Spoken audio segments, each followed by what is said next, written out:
Perfectionism kills art. I find that if I criticize myself, it spoils the fun. And you can get paralyzed by analysis. It takes all the playfulness away. This quote by Geri Halliwell starts off today's episode all about the neurobiological process of perfectionistic thinking and the creative ways that you can step away from this approach.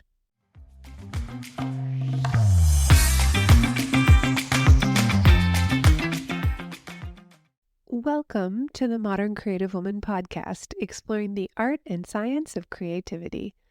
And this is your podcast. It's for women like you who want to elevate their creativity and really start applying creative thinking in your everyday life. So I'm your hostess and creativity expert, Dr. Amy Backos. I'm a licensed psychologist and a registered and board-certified art therapist with almost 3 decades helping women with their creativity and authenticity. Here at the Modern Creative Woman, we are obsessed with helping you build your creativity. Through conversations and creative insights, I'll give you the science and the art of becoming the woman you've always wanted to be. Let's get started. Thank you for joining me on this audio creativity journey, all about the art and the science of easing up on unrelenting standards and perfectionistic thinking. And if you are interested in taking this work to a deeper level, I want to personally invite you to join me inside the Modern Creative Woman membership. It is all about your presence, your mindset, and your purpose so that you can focus on being the woman you've always wanted to be, taking care of yourself so you can be at your very best for yourself, your family, and your community. Let's get into this. Let's get this started. What is perfectionistic thinking? It's being focused on how we appear to other people and trying to control the impression that we make on others. And it's often that we want to look good, be perceived as beyond reproach. Maybe we want to be wealthy or beautiful, smart. Conversely, maybe we want to be invisible. What happens during perfectionistic thinking, though, is a total loss of contact with the present moment. Let's talk about why it shows up. Perfectionistic thinking is just a thought process. Your brain tried it, it worked, and it moved on, just giving you access to this style of thinking as a way to try and relieve anxieties.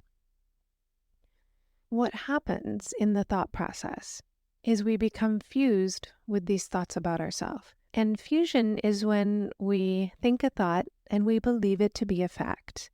And remember, thoughts are simply neurobiological phenomenon. They are one neuron firing across a synapse to another and then spreading out across the brain.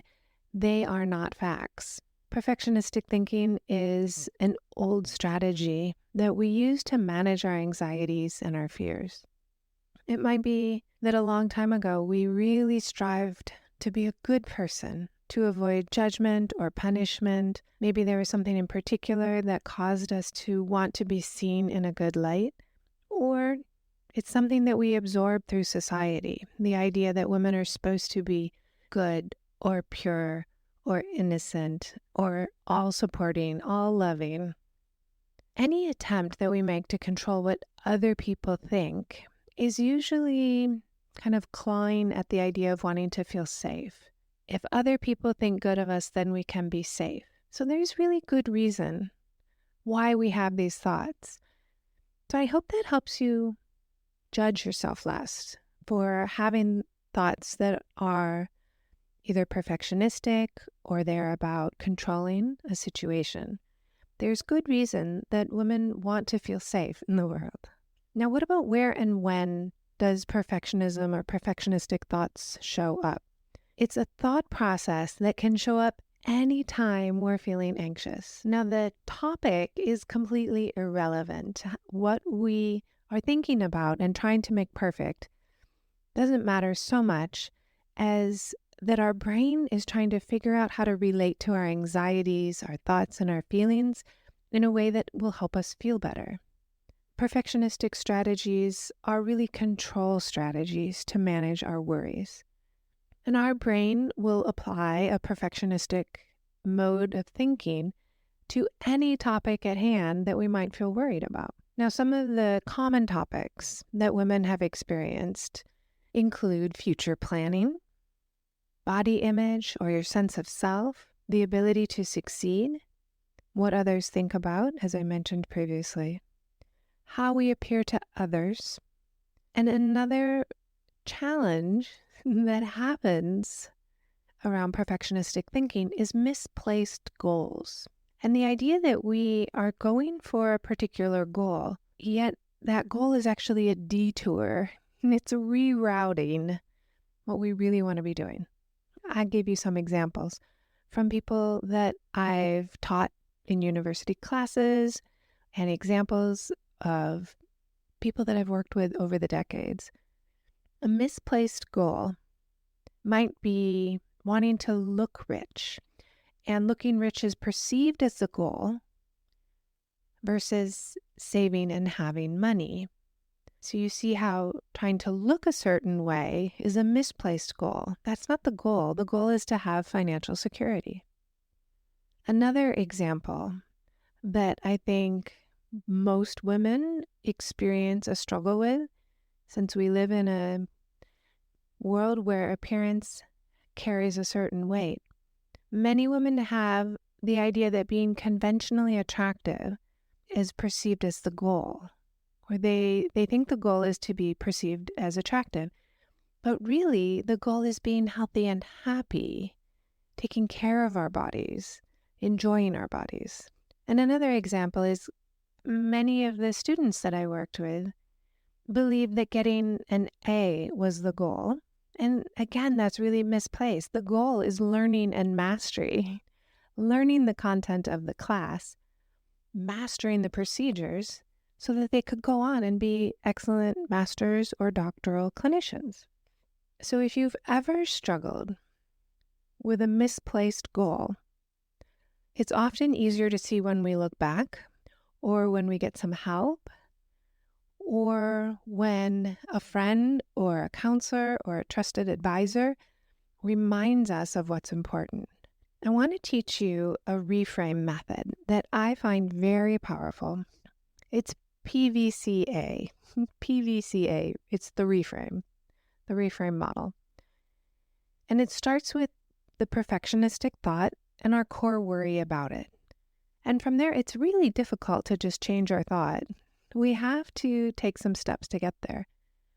So the first step is to identify the value, then our committed action, and then our brain can be open or receptive to an alternative statement. I'm going to give you some more examples. Perfectionistic thought might be, I need more time. I don't have enough time. Have you ever come across these kinds of thoughts? I need more time to plan a career change, a party, to learn a new skill, to write my book, to speak my mind. I don't know enough yet. I want it to be amazing. I don't quite know where to start. Other people are better at this. I won't be as good. Well, I'll just wait till next month to start. Or maybe I'll wait until the kids are grown. Or I have a certain amount of money in the bank. Maybe I'll even wait until I'm motivated. You know how I feel about motivation. All of these relate to a core worry that's about, I'm not good enough to do this, and I might fail. People won't like me, or people will reject me.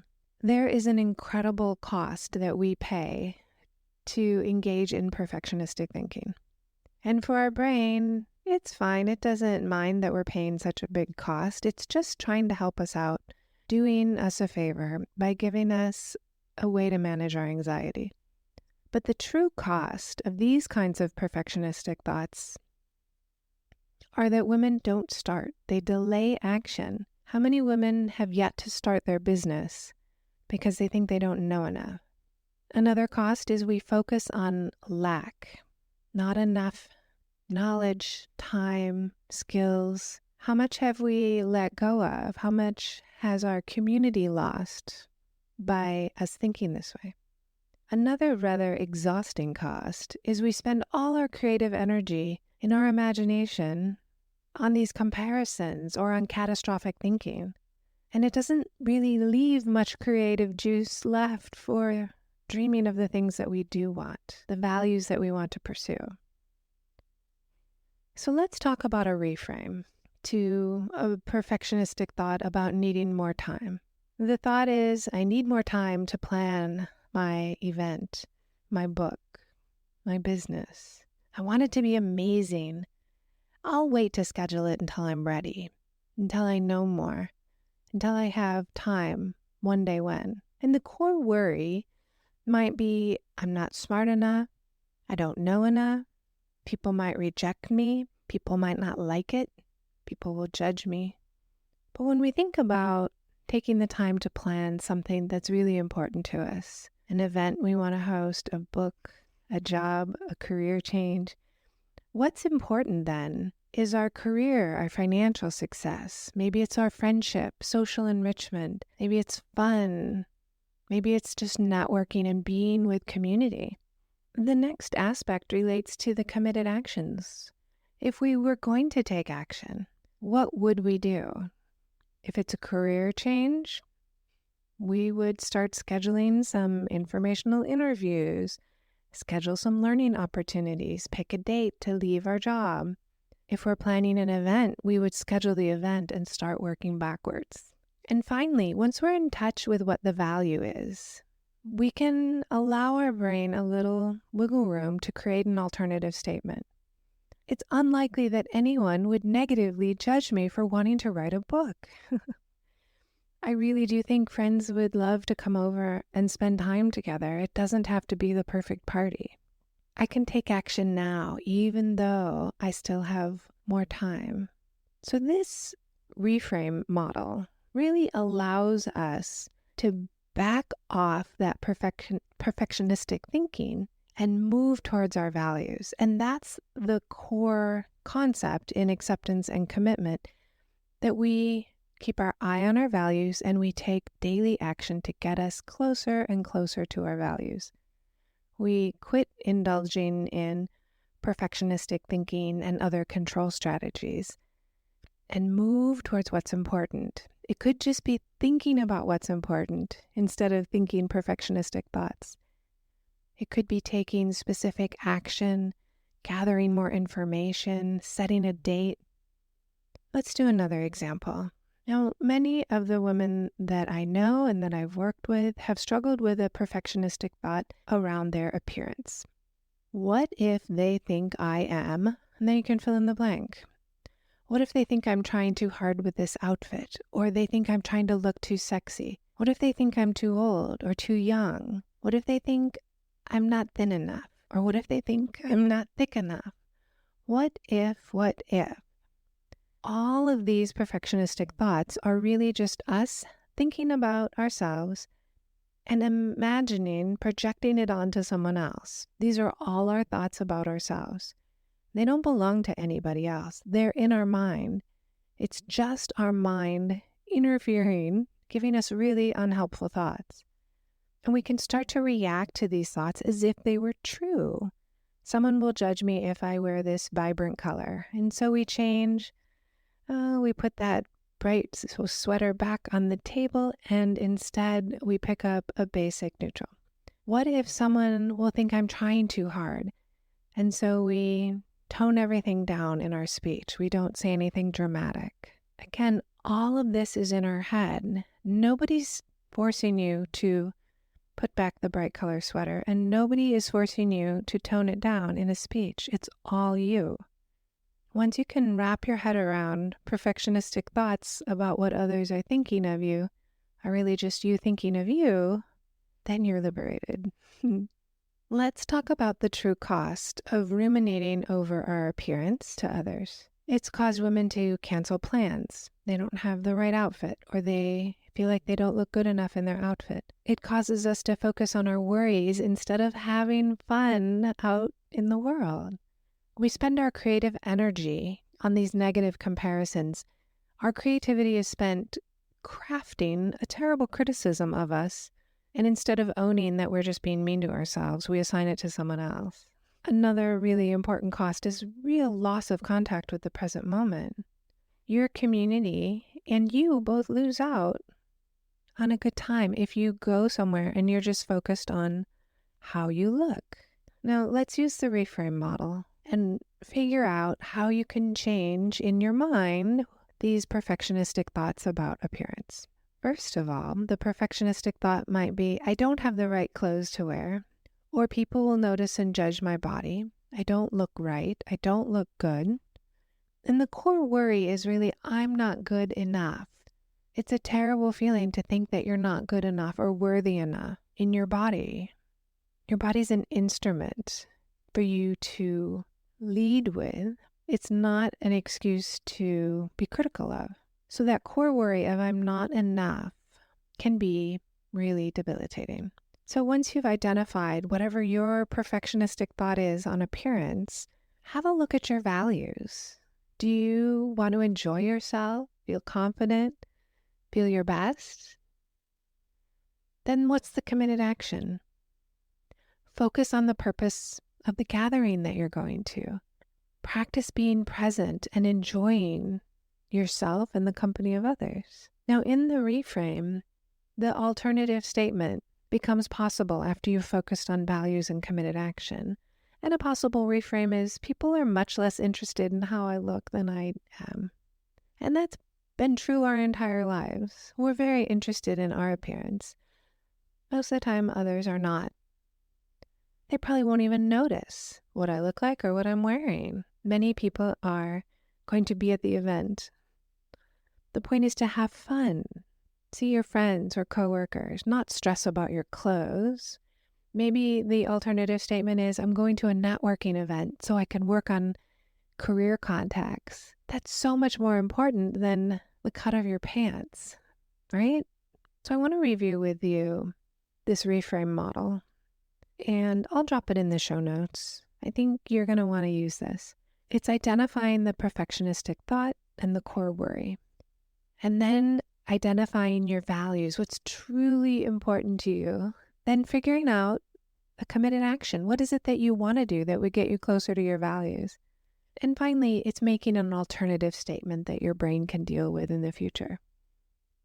And finally, I want to encourage you to think about the costs if you keep your mind focused on perfectionistic thinking strategies. What will you lose? What will you not to get to experience? What will you sacrifice?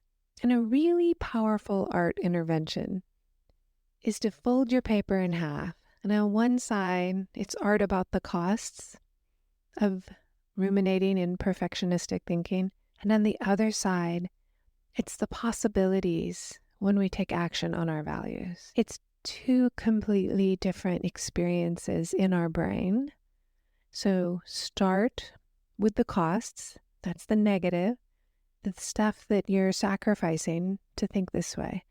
And then finish with the values and committed action. You can do this with lines and shapes and colors. It would be amazing as a collage, either collage magazines or just ripped up or cut up paper of different shades of gray and vibrant colors, however you want to do it, to show the contrast. And you can really ask yourself, am I willing to pay this cost to keep thinking this way?